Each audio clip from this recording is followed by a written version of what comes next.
नमस्कार दोस्तों, आप सभी का स्वागत है हमारे अपने channel S Mishra ji take में। तो दोस्तों, आज हम सदिश और अदिश राशियों का चैप्टर पढ़ने वाले हैं। तो चलिए हम इसे स्टार्ट करते हैं। दोस्तों, इसमें थ्योरी और कॉन्सेप्ट दोनों ही होंगे। तो चलिए स्टार्ट करते हैं।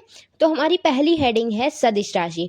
वह भौतिक राशि जिसमें परिमाण और दिशा दोनों की आवश्यकता होती है उसे सदिश राशि कहते हैं। ये राशि योग सदिश के नियम का पालन करती है, जैसे कि संवेग, बल, वेग, विस्थापन आदि।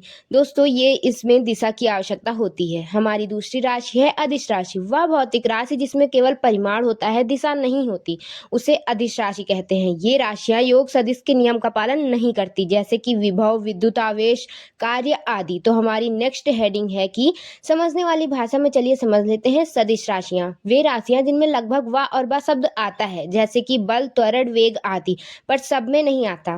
कुछ ऐसी राशियां भी हैं जिनमें नहीं व और बा शब्द नहीं आता, जैसे कि आघूर्ण आदि। अदिश राशि वे राशियां जिनमें लगभग व और शब्द नहीं आता, जैसे कि ऊर्जा, कार्य, समय आदि, पर सब में ऐसा नहीं होता। जिनमें व और बा शब्द आता है, जैसे कि आयतन आदि। हमारी नेक्स्ट हेडिंग है कि कुछ महत्वपूर्ण सदिश राशियां। देखिए, इनमें से विस्थापन, वेग, त्वरण, बल, संवेग, आवेग, आघूर्ण, कोणीय वेग, कोणीय त्वरण और कोणीय संवेग, ये सब में देखिए लगभग वा और बा शब्द आ रहा है, अर्थात ये सदिश राशियां हैं। हमारी नेक्स्ट हेडिंग है महत्वपूर्ण अदिश राशियां।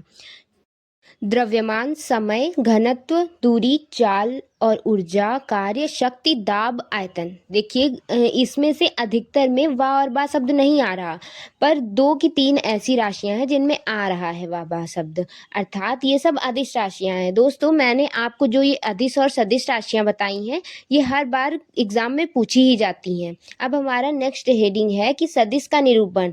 दोस्तों, सदिश राशियों को तीर युक्त रेखाखंड से निरूपित करते हैं, जहां पर रेखाखंड की लंबाई परिमाण को दर्शाती है और तीर की दिशा दिशा को दर्शाती है। आप देख सकते हैं कि ए के ऊपर एक वेक्टर लगा हुआ है, जो कि तीर है। हमारी नेक्स्ट हेडिंग है सदिश का बीजगणित।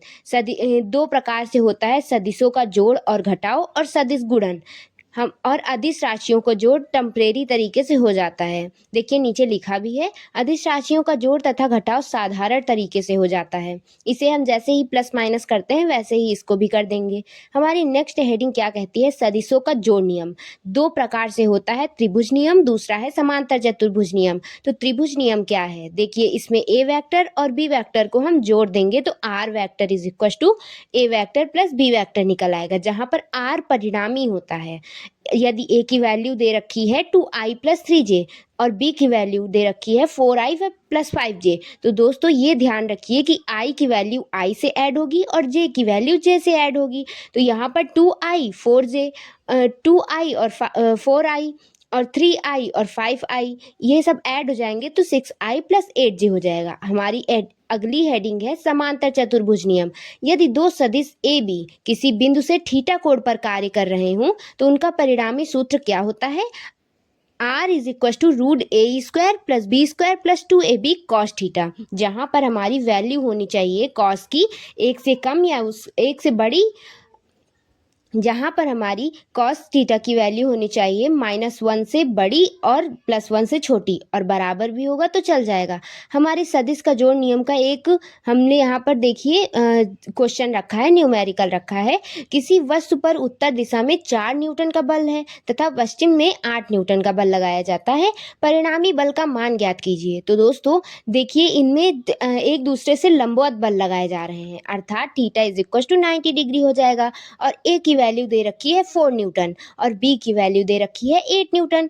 तो इसमें हम परिणामी का सूत्र लगाएंगे, R is equal to root A square plus B square plus 2ab cos theta, जहां पर ए की वैल्यू 4 है और बी की वैल्यू 8 है।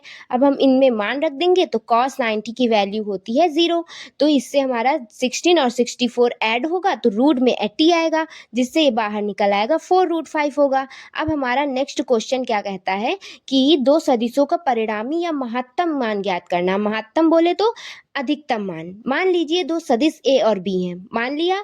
अब r इज इक्व टू हम जानते हैं कि root A square plus B square plus 2ab cos theta है।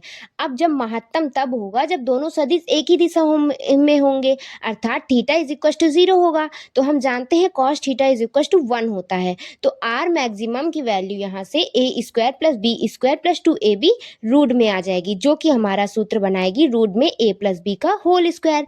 अब हम इससे बाहर निकालेंगे रूट से तो a प्लस बी आएगा, जिससे हमें परिणामी का महत्तम मान a प्लस बी मिल जाएगा।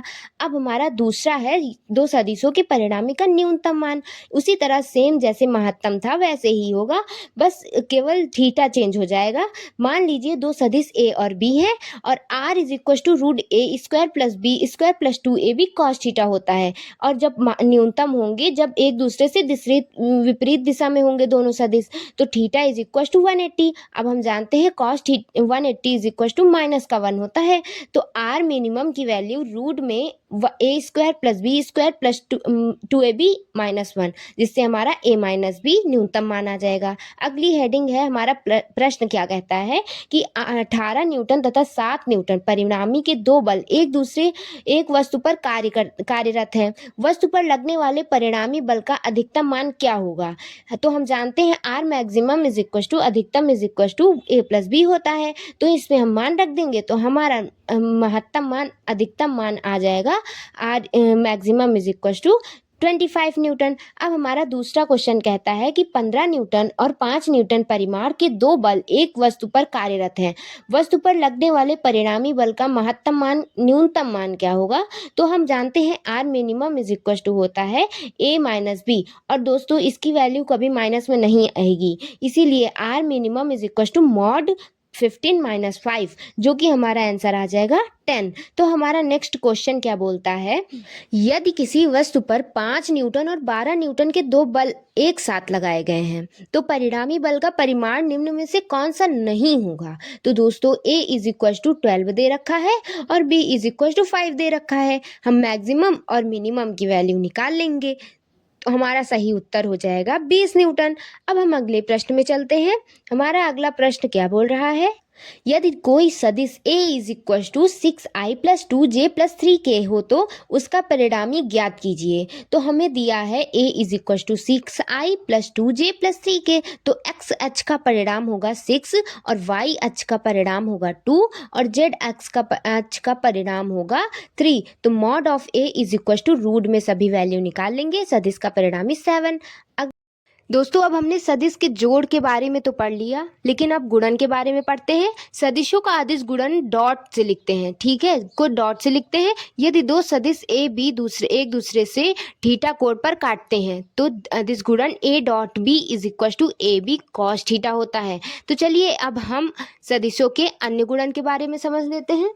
तो सदिशों का सदिश गुणन, सदिशों के सदिश गुणन को हम क्रॉस चिन्ह से लिखते हैं, और यदि दोनों सदिश ए और बी एक दूसरे को थीटा कोण पर काटते हैं तो अदिश गुणन A cross B is equal to A B sine theta होता है। हमारा प्रश्न है 5 न्यूटन और 12 न्यूटन के दो परस्पर लंबवत बल एक बिंदु पर लगाए गए हैं, परिणामी बल ज्ञात कीजिए। तो दोस्तों लंबवत लगाए गए हैं, अर्थात हमारा ये 90 की वैल्यू दे रखी है, तो cos 90 इज इक्व टू 0 होता है, और हम परिणामी के सूत्र में मान रख देंगे, जिससे हमारा रूट 169 आएगा और ये 13 का स्क्वायर है तो ये 13 आ जाएगा।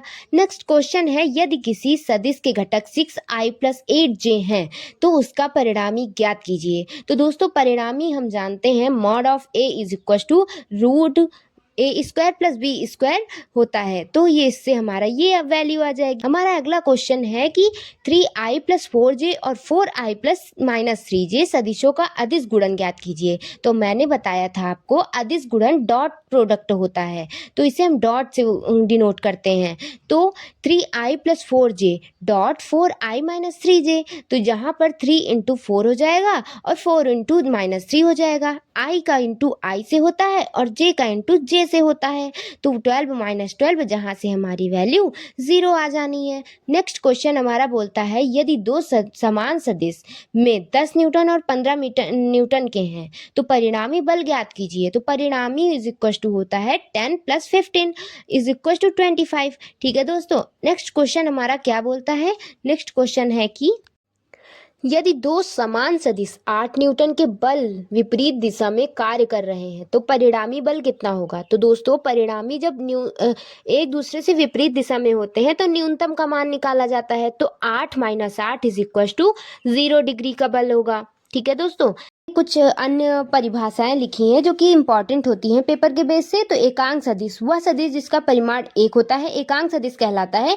एकांक सदिश को ए कैप से दर्शाते हैं और A cap is equal to A upon mod of A होता है, जहां पर मॉड ऑफ ए परिणामी होता है। ठीक है दोस्तों, अब हमारी नेक्स्ट हेडिंग होगी शून्य सदिश। शून्य सदिश वह सदिश है जिसका परिमाण शून्य होता है, शून्य सदिश कहलाता है। और दोस्तों इसकी दिशा अनिश्चित होती है, शून्य सदिश की दिशा अनिश्चित होती है।